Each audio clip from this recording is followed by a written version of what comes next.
Mallory.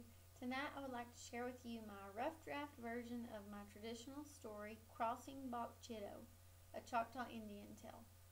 This tale describes a tale of friendship and freedom as a young Choctaw girl and her Indian family help a slave family escape to freedom across the Chitto River.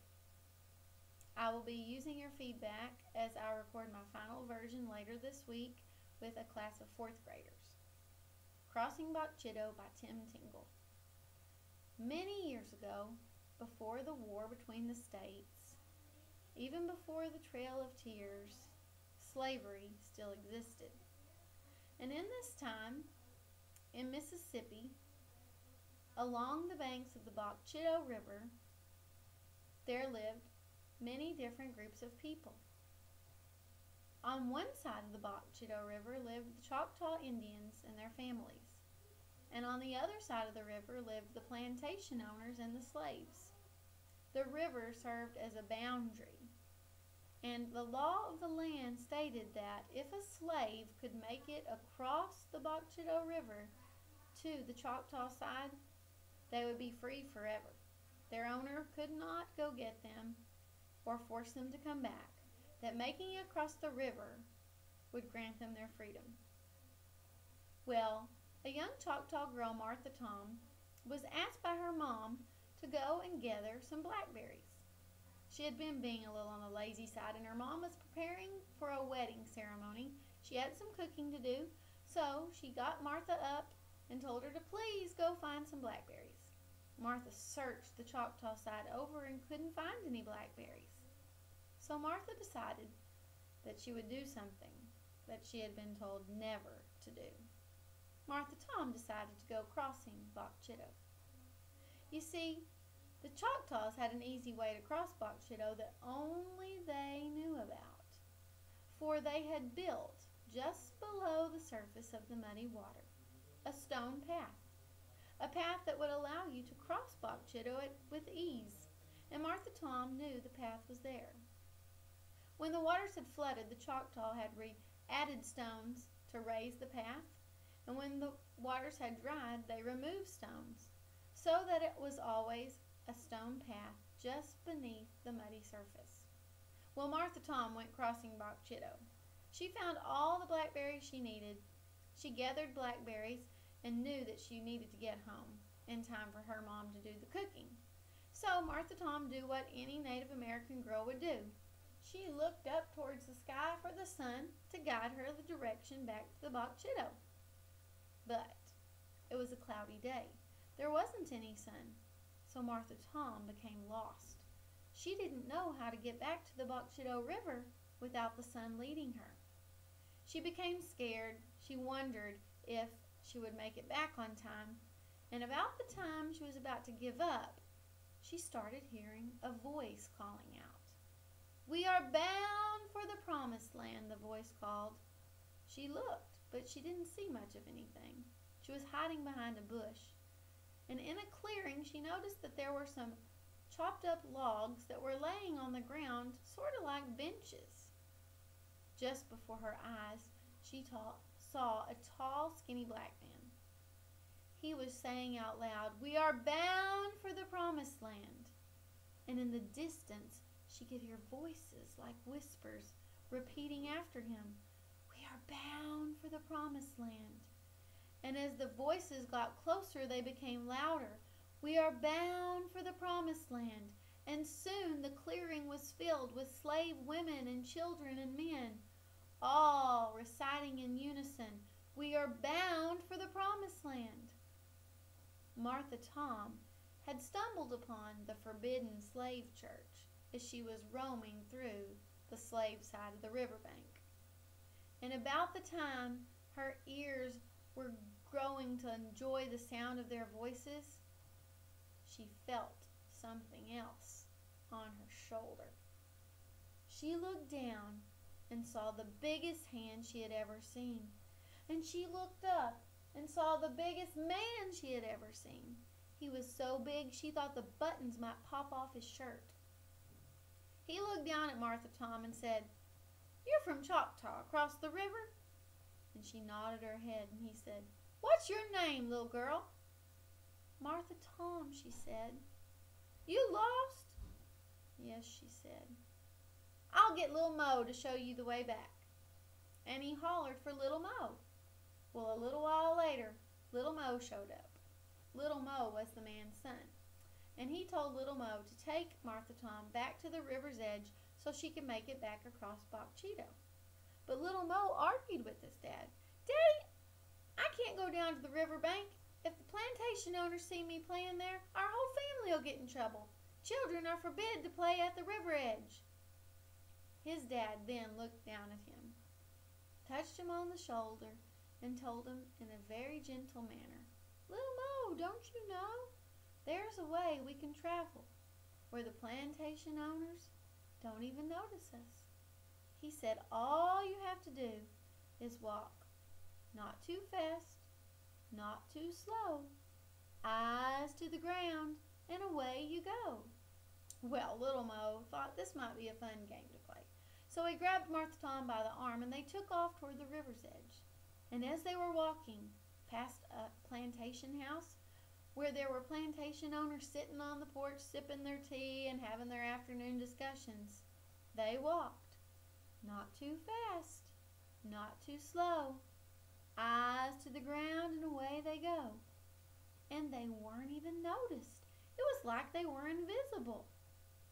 Well, by the time they made it to the river's edge, Martha Tom thought it was her turn to play her game. So she took off running as fast as she could toward the Bok Chitto River. And as she was running, little Mo reached out to grab her, but he missed, and he just knew she was about to drown. But Martha Tom just laughed and stood up, for she was standing on the stone path. Little Mo looked at her with surprise, and he asked, "What kind of witch are you, little girl?" Martha Tom giggled. "I'm no witch," she said. She said, "Come on, you can do it too." That day, little Mo went crossing the Bok Chitto for the first time with Martha Tom. And as they made it to the Choctaw side, they ran straight into Martha Tom's mom, who knew that she had done something she was not supposed to do. She looked at Martha Tom and said, "Did you go crossing Bok Chitto? I'm not mad at him, but you need to get him back to the river's edge right now." Martha Tom knew her mom meant business. She also knew, though, that her mom loved her so much that even though she was angry on the outside, she would get over it. So that day, Martha Tom led little Mo back to the river's edge, and from that moment on started a friendship that lasted a very long time. Every Sunday, Martha Tom went crossing Bok Chitto to attend the Forbidden Slave Church with little Mo and his family. She would sing their chants in their slave language, and then as she went crossing Bok Chitto back to the Choctaw side, she would sing those chants in Choctaw. This went on for many years, but one day trouble came. There had been news that 20 slaves were to be sold, and as the men went down to hear the names being called, little Mo's father began crying, for his wife's name had been drawn, and there was nothing that he could do to stop it. She would be gone the next day. He debated how to tell his family about the loss and decided not to spoil their dinner. So as they all stood to clear their plates, he motioned for them all to sit back down. He warned them that their mother had been sold, and as the tears began, he told them to calm down and for each of them to go find an object that was small that they could keep and give to her so she could hide it, something that they couldn't take from her, so that she could remember them by. Little Mo began tugging on his father's sleeve, and he said, "Daddy, I know a way we can all stay together." And the daddy looked at little Mo and said, "Little Mo, calm down. It's done. What's done is done." And little Mo continued on, and he said, "Martha Tom can show us how to cross Bok Chitto. I know how to get across." Well, it was like hope filled his eyes for the very first time, and little Mo's father looked at little Mo and he said, "You know what, son? It's worth a try. He passed out 7 bags, 7 burlap sacks to each member of the family, and he told them to pack light, to pack quick, and to pack for running, because they might have to do some running. They packed quick, they packed light, but just as they were ready to do some running, they looked out the window, and standing outside were the guards with the dogs.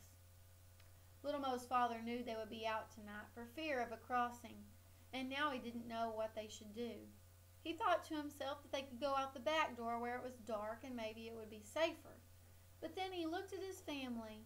He looked each one of them in the eye and he said, "We're going out the front door. We're going to walk, not too fast, not too slow, eyes to the ground, and away we go." And Little Mo and his family did just that. They went down those steps, past the guards with the dogs and the guns. They were so close, Little Mo could almost reach his hand out and stroke the fur of one of the dogs. The guards never even noticed them. It was like they were invisible. And as they made it to the river's edge, Little Mo began to get scared, for he had never been to the river at night, and he didn't know that he was going to be able to find the stone path. Little Mo's father set him down and told him, "You know, we call you Little Mo, but your real name is Moses. You can do this, Moses. You can show us the way." And at that time, Little Mo reached his hand down into that chilly water. He found the stone path, and he took off running across with all his might, banging on Martha Tom's mom's door. She came to the door, and he told them of their need. They needed to get across the river. She told him to go back and hide in the bushes and wait for her. As she went from Choctaw door to Choctaw door, she told the women there was going to be a special ceremony tonight, the crossing kind of ceremony, for them to put on their white wedding gown and to bring a candle. And this is what they did, including Martha Tom. They made it to the Chitto River, and as they began crossing the river, the guards saw them. But they were in awe, almost mesmerized by the young Choctaw girl holding the candle and reaching her hand out, calling, "We are bound for the promised land." As they saw those 7 runaway slaves begin to walk towards that Choctaw girl, walking on the water, they raised their guns to shoot. But there wasn't a shot fired that night, for there before them they thought they saw the most beautiful band of angels rescuing those runaway slaves.